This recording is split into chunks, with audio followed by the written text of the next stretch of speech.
Então, por exemplo, os sistemas, o que Marx chamava os modos de produção, os regimes, os sistemas, são indivisíveis. Consequência, a política é binária. Ou ela é reformista, significando é o manejo de um sistema, ou ela é revolucionária, a substituição de um sistema por outro. Então, quem governa os países contemporâneos hoje em dia? Em grande parte, são social-democratas desencantados, que dizem intimamente o que seria a transformação. A transformação seria a substituição de um sistema por outro.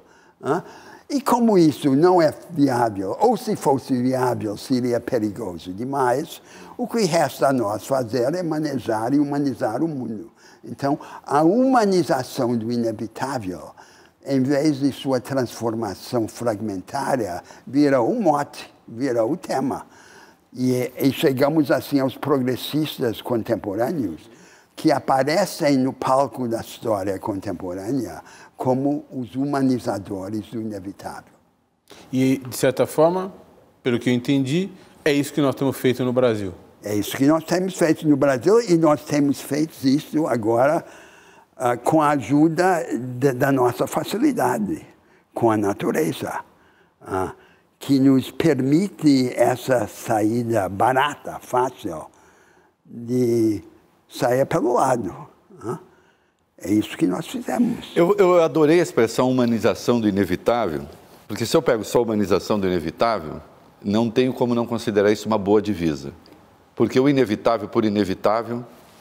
O falso inevitável. Então pronto. Então é o falso inevitável.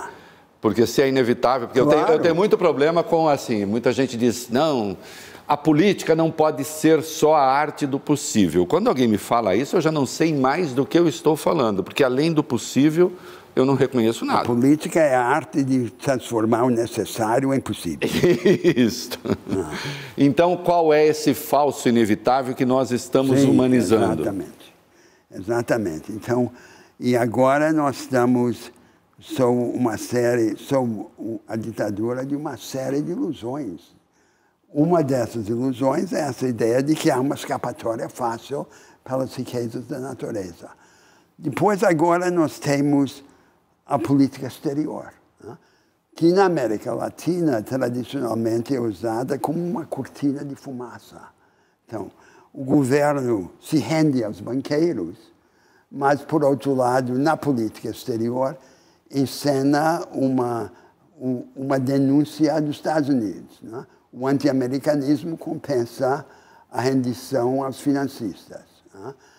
O presidente aparece de uma forma teatral, se metendo onde não tem nada a fazer, vai promover a paz na Ucrânia, vai reconciliar os palestinos com os israelenses. E aquilo que nós teríamos de fazer, que é organizar a América do Sul em torno de um novo projeto compartilhado de desenvolvimento, esse projeto que eu comecei a descrever, e reorganizar nossas relações com os Estados Unidos e com a China para condicioná-las ao nosso erguimento, à qualificação de nossa produção e de nossa gente, nós não fazemos.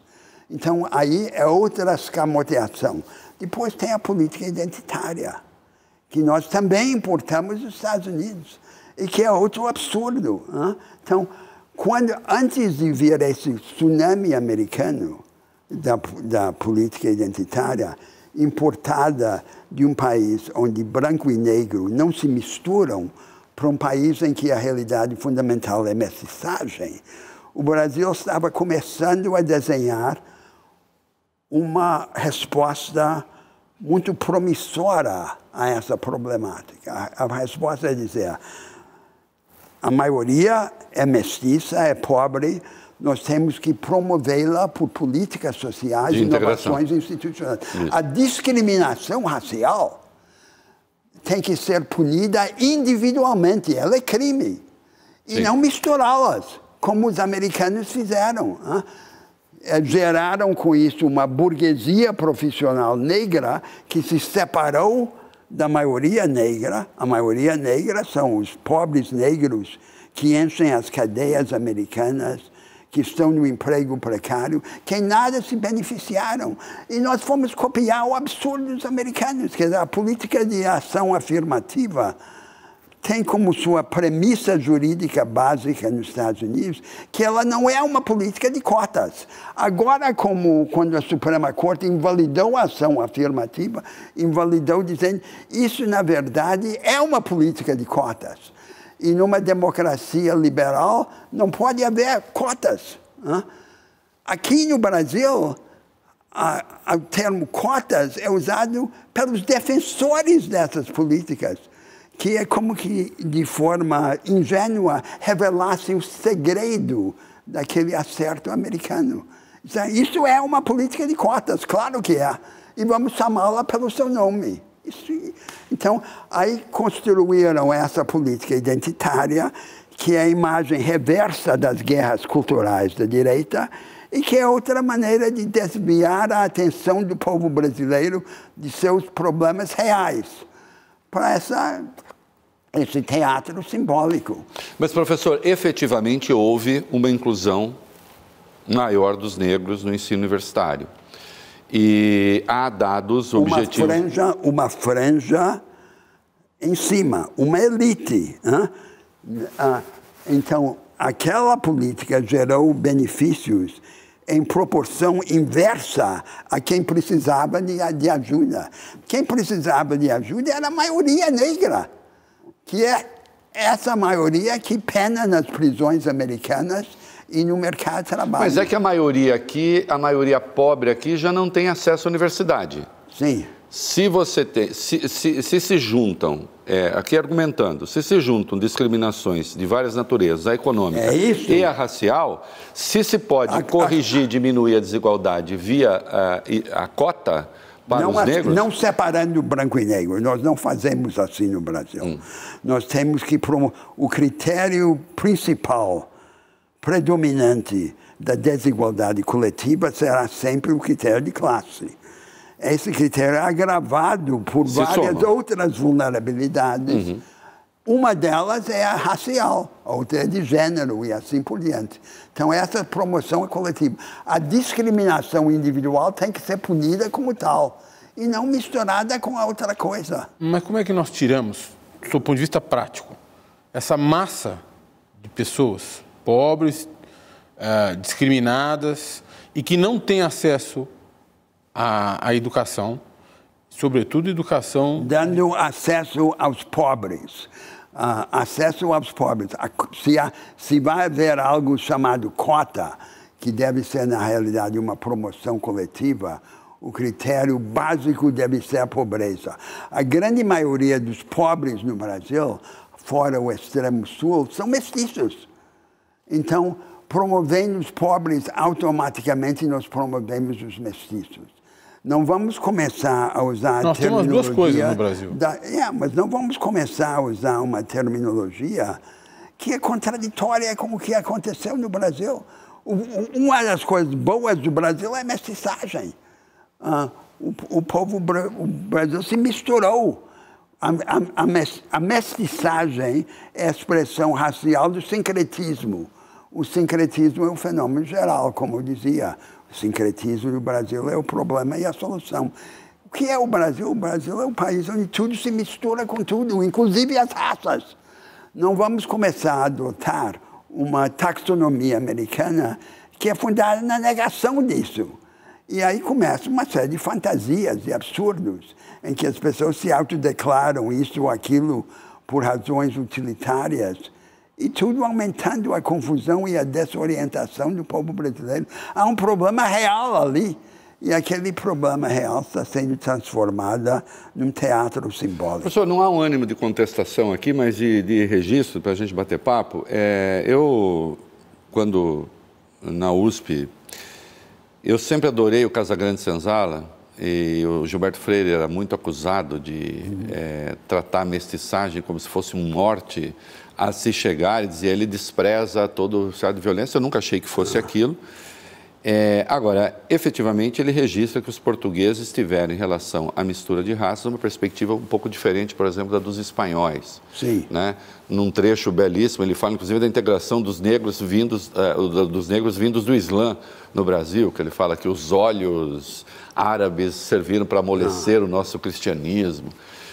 Então, nós temos uma perspectiva, sim, diferente, até em relação à perspectiva americana. Agora, ao mesmo tempo, a expressão que se passou a usar no Brasil, que é o racismo cordial, ela é real. Porque muitas vezes nós vemos as pessoas, ouvimos as pessoas dizer, olha, eu não sou racista, eu tenho amigos negros. Eu não sou racista, a moça que faz comida em casa é negra. Claro.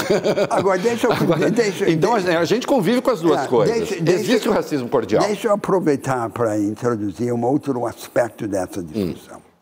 Então, a ideologia da sociedade tradicional brasileira, evocada pela escravidão, pela experiência da escravidão, era mistura nas mesmas relações sociais de troca, prepotência e afeto.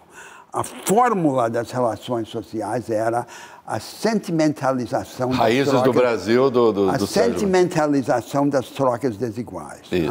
Né? Então, e é isso que supostamente nos salvou da frieza. Aliás, uma bela passagem do Joaquim Nabuco, né? Na minha formação, que ele fala do leite saindo. Nós continuamos entregues à opressão, mas em troca escapamos da frieza. E esse tema da frieza é um tema de grande significado para o Brasil. Sim. Porque os brasileiros querem ser livres, porém calorosos. É isso que eles querem. Não dá para ser as duas coisas? Eles não, isso é o que imaginam Weber e os teóricos sociais, que quando as sociedades se tornam livres, a prepotência, a troca e o afeto se separam. O afeto para a vida privada, para a família, a troca para o mercado, o poder, a prepotência para a política. Essa sociedade mais livre, relativamente, também se torna uma sociedade fria. Madame de Staël, no início do século XIX, disse que essas sociedades modernas eram pródigas em encontros que nos roubam a solidão sem nos dar a companhia. O Schopenhauer, descrevendo a situação da humanidade como de porcos-espinhos, que na noite fria, para se acalorarem, vêm juntos e se espetam. E aí se afastam e ficam afastando e juntando até ficarem numa meia distância desconfortável. Essa meia distância é, nas sociedades liberais, supostamente o nosso destino, o tal falso inevitável. E o que quer o Brasil? O Brasil quer uma coisa que toda a humanidade quer descobrir como ser livre sem ser fria. Como combinar o calor com a liberdade. Esse é outro aspecto dessa discussão.